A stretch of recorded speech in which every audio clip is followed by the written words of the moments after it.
নমস্কাৰ বন্ধু বান্ধৱীসকল, মোৰ অন্যতম ব্লগলৈ আপোনালোকক আকৌ স্বাগতম জনাইছোঁ। আজি আমাৰ পুৰণা বিহুতলীখন ডেকা গাভৰু ভকত গোপিনীসকলে গায়ন বায়নেৰে আদৰি যুৱ সংঘলৈ তুলি আনিছে। আৰু ভালদৰে জানিবলৈ দুজনমানৰ লগত কথা পাতোঁ আহক।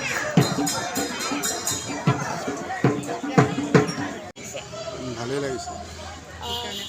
কি কাৰণে এইটো পাতিছে? এইটো আমাৰ আগৰ পুৰণা বিহুতলীখন ইয়ালৈ অনা হৈছে, এই সংঘলৈ মানে এতিয়া এবাৰ গায়ন বায়ন ঢোলে ডগৰে চব আনি মেলি চব হেৰি কৰি দিয়া হৈছে, তাত স্থাপিত কৰা হৈছে। ইয়াতে মই বজাল দিলোঁ, মুনীন গগৈ। Thank U. কি কাৰণে এইবোৰ কৰা হৈছে? ইয়াত মানে আমাৰ আজি বিহু নমাইছে, তাৰপিছত আমাৰ পুৰণা যিখন বিহুতলী আছিলে, বিহুতলীখনৰ পৰা আকৌ নতুন জীৱ সংঘলৈ বিহুতলীখন লৈ অহা হৈছে।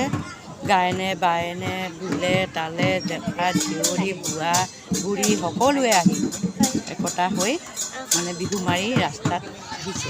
ইমানেই। আপুনি ইয়াত কেনেকুৱা লাগিছে আহি আমাৰতো ভালেই লাগিছে। আমাৰতো নিজৰ বিহু, আমি সদায় বিহু বলীয়া নাচি নাচি আহিছোঁ, ৰাস্তাত গাই গাই আহিছোঁ। আমাৰ বিহু বলীয়া কাৰণে আমাৰ বহুত ভাল পাওঁ। আমাৰ আজি বহাগ বিহু নমাইছে, বিহু বোলা নমাইছে আজি।